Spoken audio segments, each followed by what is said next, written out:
À 6h43, Europe 1 vous répond Thomas Soto. Nous sommes donc le 1er juillet. Parmi les choses qui changent aujourd'hui, il y a quelques interdictions ou restrictions de circulation à Paris pour les tacos. Bonjour Christophe Nadjowski. Bonjour. Vous êtes adjoint à la mairie de Paris, justement en charge des transports. Alors soyons clairs, soyons précis. Qui n'a plus le droit de rouler aujourd'hui à Paris ? Alors, ce sont des restrictions de circulation qui ne portent que du lundi au vendredi et de 8h à 20h, donc ce n'est pas des interdictions totales. Et ça concerne les véhicules qui sont aux normes Euro les plus anciennes, Euro 1 pour les véhicules des particuliers et Euro 2 pour les poids lourds. Et donc, pour les véhicules des particuliers, ça correspond à des véhicules qui ont été immatriculés avant 1997. Avant le 1er janvier 1997, essence ou diesel, c'est la même chose, hein ? Essence ou diesel, pour l'instant, c'est la même chose, oui. Est-ce qu'on est dans le symbole ou est-ce qu'on est dans la mesure vraiment efficace en termes de lutte contre la pollution ? Je dirais que pour l'instant, on est dans une mesure qui est une première étape et donc qui va être relativement symbolique, mais qui va être poursuivie d'autres étapes, puisque donc on aura ensuite des restrictions de circulation qui porteront sur les véhicules Euro 2, puis Euro 3 et ainsi de suite, mais avec la ferme volonté de reconquérir la qualité de l'air. Et si nous faisons cela, c'est aussi parce que tout simplement, d'autres grandes villes d'Europe l'ont fait. Il y a 200 villes en Europe, et non, par exemple Berlin, la capitale allemande, qui a mis en place ces restrictions de circulation depuis 2008, et ça a eu des effets. C'est payant ?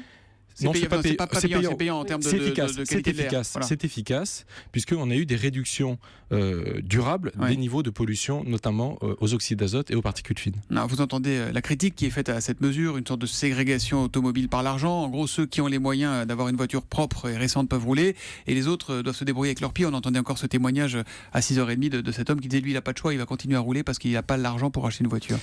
Alors là, on est sur le territoire parisien qui est quand même un territoire un peu particulier, où on a une desserte en transport collectif qui est quand même très, très bonne, où on a des alternatives à l'usage d'un véhicule individuel. Par exemple, on a développé un service d'autopartage qui est Autolib. On a les Vélib également. Donc, on a toute une palette d'offres de transport alternatifs à l'usage d'une voiture individuelle qui nous permet de dire qu'aujourd'hui, en semaine et aux heures de journée, on peut se passer de l'usage d'un véhicule individuel. Et sachant donc, que le périph' n'est pas concerné, le périphérique parisien sachant que le boulevard périphérique n'est pas concerné parce que le boulevard périphérique parisien, il a la particularité d'être utilisé par une majorité de non-parisiens et pour faire des déplacements banlieue-banlieue. Donc on n'a pas voulu, si vous voulez, pénaliser ce type de déplacement. Est-ce que l'objectif de la mairie de Paris et de sa maire Anne Hidalgo, c'est de tuer le diesel à Paris ? Est-ce que c'est l'objectif clairement affiché ? Son objectif, c'est d'abord de s'occuper de la santé des Parisiens et donc de reconquérir la qualité de l'air. Et on sait que à Paris, la principale source de la pollution, elle est due au trafic routier. Et en France, on a ce problème d'avoir un parc qui est très fortement dieselisé. Et donc, l'objectif qu'elle a affirmé à plusieurs reprises, d'éradication du diesel d'ici 2020, c'est un objectif qui vaut toujours. Et ce qui s'est passé ces derniers mois avec le Dieselgate, c'est-à-dire les logiciels truqués de Volkswagen ou encore la question de l'homologation des véhicules, vous savez, avec ces autorisations à polluer qui ont été données par l'Union européenne, je dirais, nous renforce aussi dans la conviction qu'il faut sortir du diesel dans les grandes villes. Alors on a un tweet de Cocktail 30, c'est un sujet qui est très irritant pour certains auditeurs. Et si on parlait de la pollution dans les couloirs du métro, 4 fois supérieure aux rues de Paris ? Mais il faut s'occuper aussi de la pollution. C'est vrai que c'est très pollué dans les couloirs du métro. Alors c'est pas les couloirs du métro, c'est les quais du métro, et c'est notamment parce qu'il y a le freinage des métros qui donc émettent des particules fines. Donc c'est aussi une question. La question, c'est plutôt celle de l'exposition, parce que quand on est sur un quai du métro, on va attendre son métro pendant quelques minutes. Par contre, l'exposition à la pollution, elle est quotidienne, elle est chronique et c'est tout le temps. Donc c'est ça qui fait qu'aujourd'hui, la pollution a des effets sanitaires délétères sur la santé. Mais en même temps, la pollution ne connaît pas les frontières. Paris, banlieue, donc Paris seul ne peut pas tout régler.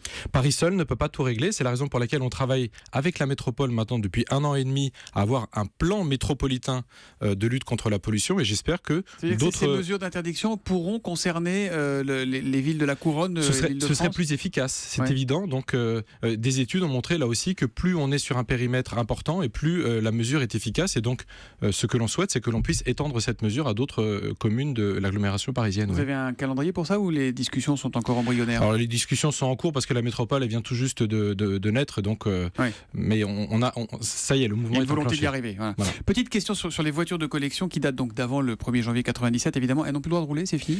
Non, les voitures de collection ont une dérogation. Donc pour les porteurs donc d'une carte grise, donc véhicules de collection, ils ne sont pas concernés parce qu'on a considéré d'abord que les véhicules de collection, ce sont des véhicules qui sont peu nombreux et qui roulent peu, et donc ils pouvaient donc déroger à la règle. Donc par exemple, l'entreprise qui fait visiter Paris, vous savez, en 2 chevaux, là, des choses comme ça pourra continuer à travailler. On travaille avec eux d'ailleurs sur le fait aussi de remotoriser les fameuses 2 chevaux qui circulent dans Paris, donc pour faire en sorte que certaines d'entre elles soient avec des moteurs électriques. Mais là, et ça vous ne marche. les mettez pas tous au chômage, tous ceux qui travaillent avec des voitures. Pas du tout. Non, au contraire, on travaille avec eux, on discute avec eux, donc avec à la fois l'intention de passer à la motorisation électrique, mais en même temps donc de leur laisser le temps de s'adapter. Alors Christophe Najdowski, il y a aussi un nouveau système de vignettes colorées à partir d'aujourd'hui. Là encore, comment ça marche? Racontez-nous.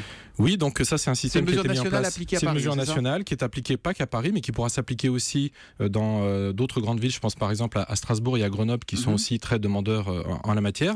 Donc ça va permettre en fait de classer les véhicules selon leur niveau d'émission de polluants. Ça va nous servir justement à cette zone de circulation restreinte, et ça va permettre aussi de donner des avantages aux véhicules les moins polluants. Par exemple, nous à Paris, nous donnons la gratuité du stationnement aux véhicules électriques. On pourra par exemple aussi donner des voies dédiées de circulation aux véhicules les moins polluants. Il y aura des quartiers interdits à certains véhicules et d'autres pas, ou pas? Chaque ville fait comme elle l'entend. Elle décide. Prévu, ça? Non, on a un périmètre qui est tout Paris, et on ne fera pas de quartier à l'intérieur du périmètre parisien. Alors on les trouve où, ces vignettes, et est-ce qu'elles sont gratuites? Alors ces vignettes, elles sont éditées par le ministère de l'Environnement, et donc à partir d'aujourd'hui, elles seront téléchargeables sur Internet, sur le site du ministère de l'Environnement. C'est encore un site simple, certificat-r.gouv.fr. Voilà, on va le mettre sur europe1.fr.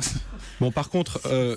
Sur la question du prix, je crois savoir qu'elles sont payantes, mais c'est un dispositif de l'État, donc c'est pas nous, Ville de Paris, qui fixons le prix. Je crois que c'est 4,50 €. Et donc on pourra recevoir donc ainsi sa vignette par la poste. Une question de Richard sur europe1.fr. Que risque-t-on si on roule avec un vieux diesel aujourd'hui? Donc un diesel antérieur à... Alors aujourd'hui, vous ne risquez rien, je vous dirais, puisqu'on est donc dans cette phase dite pédagogique jusqu'au 1er octobre, où on va sensibiliser les automobilistes à la nouvelle donne. Par contre, à partir du 1er octobre 2017, vous encourrez une amende de 35 €. 35 €. Est-ce que prévoir un péage urbain à Paris, comme ça se fait dans plusieurs grandes villes européennes, c'est quelque chose qui est envisageable? Alors, vous parliez tout à l'heure de ségrégation par l'argent. Un péage urbain, c'est une ségrégation par l'argent. Et on ne souhaite pas justement entrer dans cette situation. Donc ça, c'est non, c'est clair. Ça, c'est non, ça, c'est clair. D'accord. Et merci beaucoup, Christophe Najdowski, d'être venu ce matin en direct sur Europe 1. Pour les vignettes, donc, je rappelle ce site internet www.certificat-r.gouv.fr. Merci et bonne journée à vous. Merci. RAIR, bien sûr. Comme juste petite question, les motos, les 2 roues, c'est... Tout le monde doit contribuer à l'effort collectif, donc tous les modes motorisés sont concernés. Mais c'est 99 pour les 2 roues. Absolument. C'est 2 ans de plus. Merci beaucoup et bonne journée à vous.